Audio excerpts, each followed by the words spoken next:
दोस्तों नमस्कार, मैं Rajesh Meshram blue and red India में आपका स्वागत करता हूं। दोस्तों आज हम बात कर रहे हैं न्याश अली जी से, जो कांग्रेस के कार्यकर्ता है।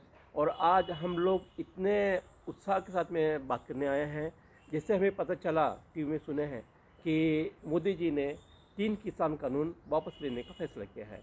तो हम न्याश अली से ये पूछना चाहते हैं कि न्याश अली जी, आप ये बताइए कि एकदम से एक क्या हो गया है, किसान कानून वापस हो रहा है, आप इसके बारे में क्या सोचते हैं? सर, सबसे पहली बात तो मैं किसानों को इसके लिए बहुत बहुत बधाई देना चाहती हूँ कि ये उनकी जीत हुई है और नरेंद्र मोदी जी के अहंकार की हार हुई है।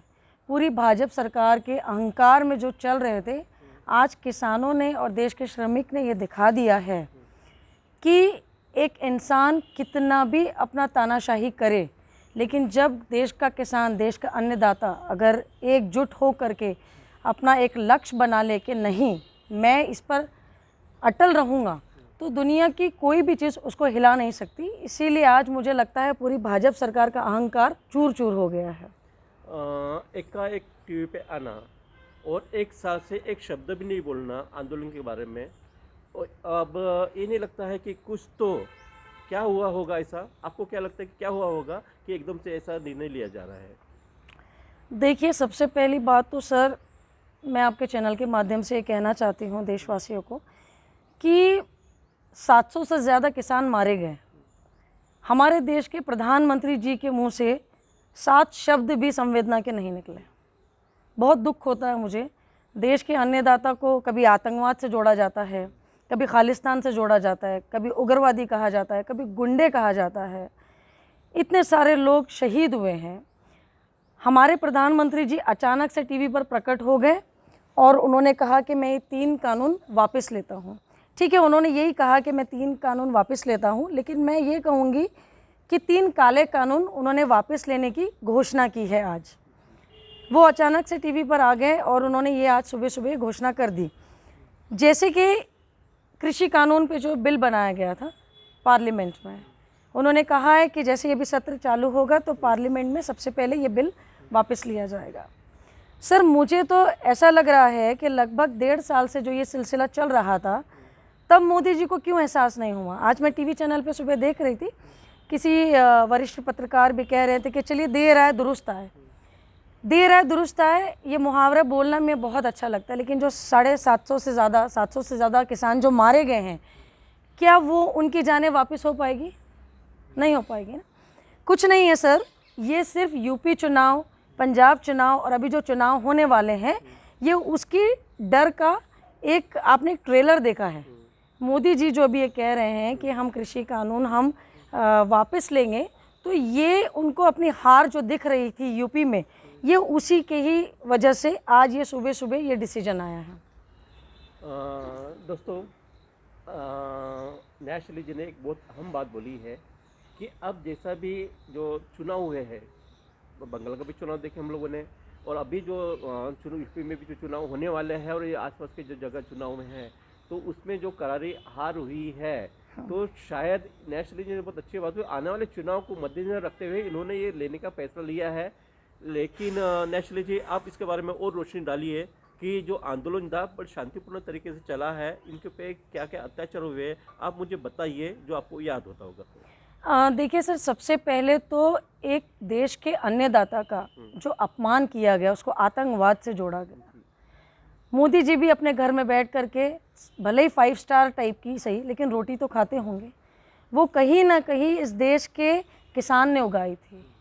ठीक है, तो ये बहुत ही मैं कहूँगी कि बहुत ज़्यादा घोर अन्याय किया है मोदी जी ने, पूरी भाजपा सरकार ने। और मैं हमारे मतलब नेता, मैं माननीय श्री राहुल जी गांधी जी को ये बोलना चाहूँगी कि मैं आज बहुत खुश हूँ कि राहुल जी ने निस्वार्थ बिल्कुल किसानों का मतलब पूरा समर्थन किया, और पूरा विपक्ष एक हो करके बिना किसी राजनीतिक किसी भी इन्वॉल्वमेंट डाले हुए उन्होंने किसानों का जो पक्ष रखा और किसानों की जो बात संसद तक जो लेकर के गए। और हमारे महाराष्ट्र में जैसे माननीय श्री नानाभाऊ पटोले जी ने जो एक आंदोलन रखा किसानों के लिए, किसान रैली रखी गई, और नागपुर शहर में हमारे शहर अध्यक्ष माननीय श्री विकास भाऊ ठाकरे जी ने जो एक फुर्ती से जो हर उस पर जो डटे रहे कि नहीं हम किसानों का समर्थन करेंगे और आखिर तक करेंगे, तो कहीं ना कहीं सर आज भी अन्याय के ऊपर मतलब न्याय जो होता है वो आज लोगों को समझ में आ रहा है। और सबसे पहली बात मैं ये बोलूँगी, आज पूरे देशवासियों को ये पता चल जाना चाहिए कि भाजपा की हार में ही देश की जीत होगी। मैं इतना आपको बोलूँगी, ये बात अब मेरी याद रखिएगा, भाजपा बीजेपी की हार में ही देश की जीत होगी। भाजपा ही ये 3 कानून लाए थे, आज उन्होंने वापस लिया, क्यों? क्योंकि किसान अपनी बात पर एकजुटता से खड़े रहे, उन्होंने कुर्बानियाँ दी, 700 से ज़्यादा किसान शहीद हुए, लेकिन वो अपने जो उन्होंने एक जो मत जो रखा था उस पर से वो हटे नहीं। तो सर देखिए आने वाला समय जो होगा वो, और मैं आपके चैनल के माध्यम से एक बात और कहना चाहती हूँ, जैसे मोदी जी, अमित शाह जी और जेपी नड्डा जी को ये लग रहा है कि हमने ये कृषि कानून वापस ले लिया तो इससे बहुत अच्छे परिणाम हमें यूपी में और पंजाब वगैरह में मिल जाएंगे, तो ऐसा बिल्कुल नहीं है, क्योंकि अब लोगों को भी ये समझ आ रहा है ये सिर्फ एक लॉलीपॉप दी गई है। और मेरे किसान भाइयों से मेरा मतलब पूरा उनके लिए मतलब मेरा पूरा समर्थन रहेगा हमेशा ही, और मैं हमेशा उनके साथ खड़ी रहूँगी, जहाँ पर भी प्रोटेस्ट करना पड़ेगा मैं डेफिनेटली जाऊँगी। दोस्तों, न्याय जी ने एक बहुत अहम बात बोल दी है कि अब ये लॉलीपॉप दे दिया गया है, तो भाजपा को ऐसा लग रहा है, शायद नेशनली जी बोल रही, नेशनली के वर्ड है, भाजपा को ऐसा लग रहा है कि हाँ सब कुछ अभी ठीक हो जाएगा, लोग भूलेंगे नहीं जो 700 लोग शहादत हुई है, या फिर लखीमपुर जो खीरी में जो हुआ था, यूपी में जो हुआ था, जो इतना आंखों से देखने के बाद में भी वो लोग डिनाई किए थे। नेजली जी, आप उन शहीद हुए लोगों के बारे में क्या बोलना चाहोगी जो किसान आंदोलन में शहीद हुए हैं? सर देखिए वो इतनी दुखद घटना है कि जो जाने जा चुकी है वो वापस नहीं आ सकती है।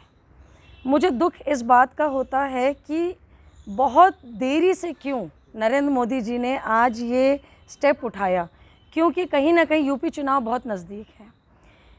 भाजपा सरकार के एक बहुत बड़े केंद्रीय मंत्री के बेटे की गाड़ी से किसानों को कुचल दिया गया और उनको यूपी पुलिस सम्मन्स भेज रही है। सर आपको नहीं लगता कि इतना वीआईपी ट्रीटमेंट किस लिए? मतलब एक इंसान की जान चली गई, 6 किसान उस दिन मारे गए।